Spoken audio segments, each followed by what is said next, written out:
Bueno, continuamos con nuestro trabajo sobre espacialización del sonido. En este caso ya vamos a estar agregando un factor más. Habíamos dicho que teníamos la diferencia interaural por intensidad, la diferencia interaural por tiempo y el indicio monaural de espectro. En este caso vamos a estar trabajando con este último factor. Ya vimos cómo trabajar con intensidad recién con el concepto de intensity panning, y ahora vamos a empezar a aplicar un poquito de filtros sobre nuestra señal, como hicimos en el primer ejemplo en el que vimos justamente el indicio monaural de espectro. En este caso, en los filtros lo que vienen a simular no es tanto el filtrado natural de la cabeza, sino lo que vamos a estar tratando de agregar con nuestros filtros es una sensación de distancia. Cuando una fuente de sonido está más lejos, naturalmente hay un concepto que es la ley del cuadrado inverso, que nos dice que a medida que se aleja nuestra fuente de sonido, la intensidad de la energía va decayendo con una relación inversamente cuadrática. Por eso es la ley del cuadrado inverso.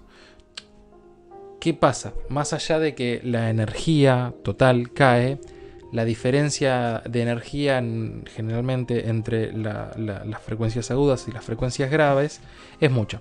Entonces, siendo que las agudas generalmente tienen mucha menos energía que las frecuencias graves. Por eso, principalmente en este tipo de casos, uno lo primero que percibe es que se pierden agudos. Cuando la fuente está más lejos, pareciera que la fuente de sonido pierde agudos. ¿Por qué? Porque desde un principio tenían pocas energías, tenía menos energías, no pocas, tenía menos energías, y encima en el proceso de la fricción con el aire, a lo largo de su viaje desde donde se origina hasta nuestras orejas, pierde todavía más energía. Por eso terminamos percibiendo que sufre un proceso de filtrado, principalmente en agudos.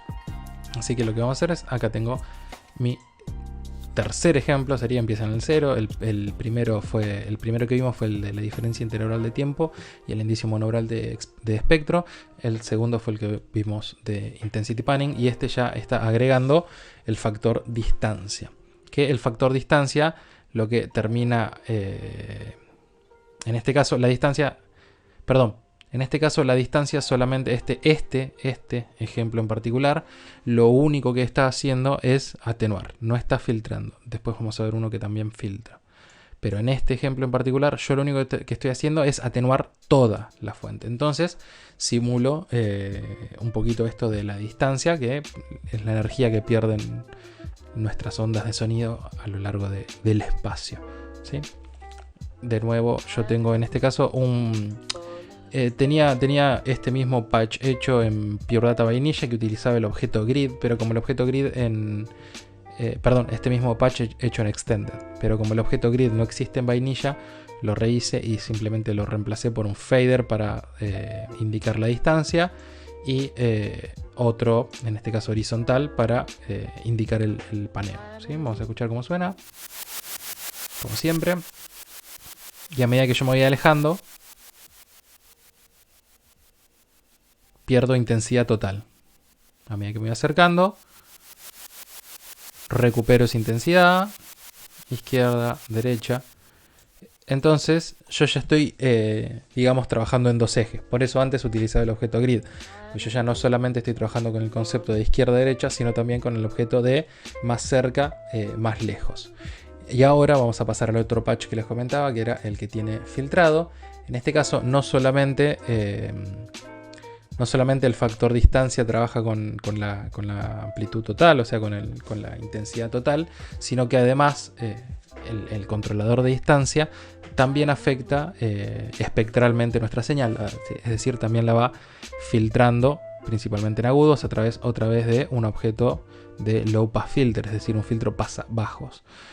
Utilizamos un objeto en este caso que se llama EXPR, que sirve para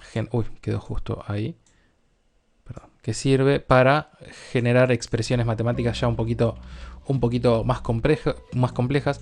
Es uno de los objetos más poderosos que tiene Pure Data, porque directamente me permite poner lo que sea. Sí, o sea, es directamente para crear lo que ustedes necesiten que no exista en Pure Data. Bueno, muy probablemente lo puedan crear desde acá, o casi todo. Lo único que tienen que tener en cuenta son, bueno, cómo trabajar, cómo es la sintaxis dentro del objeto. En este caso yo lo que estoy haciendo es, tengo mi slider que va de 1 a 10, ¿sí? Siendo 1 lo más cerca mío, 10 lo más lejos. Lo que estoy haciendo es dividirlo por 10 para obtener un valor entre 0.1 y 1.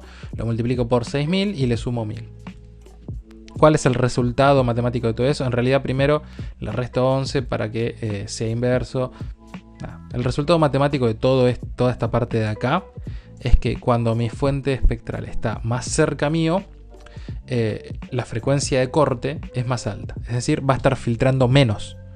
La señal va a ser más parecida a la original. Y a medida que yo me voy alejando, fíjense que empieza a bajar la frecuencia de corte del filtro. Porque a medida que mi sonido, o a medida que mi fuente ficticia de sonido se va alejando, lo que empiezo a hacer yo es que empiece a filtrarse más de mi señal original. ¿Sí? El control de panorámica sigue siendo exactamente igual que como lo habíamos visto antes.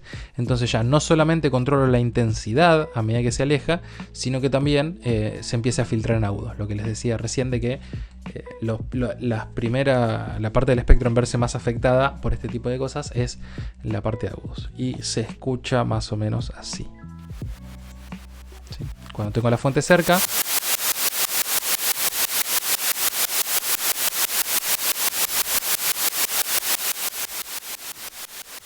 a medida que la fuente se va alejando, no solamente pierde intensidad, sino que pierde agudos también. Cuando se acerca.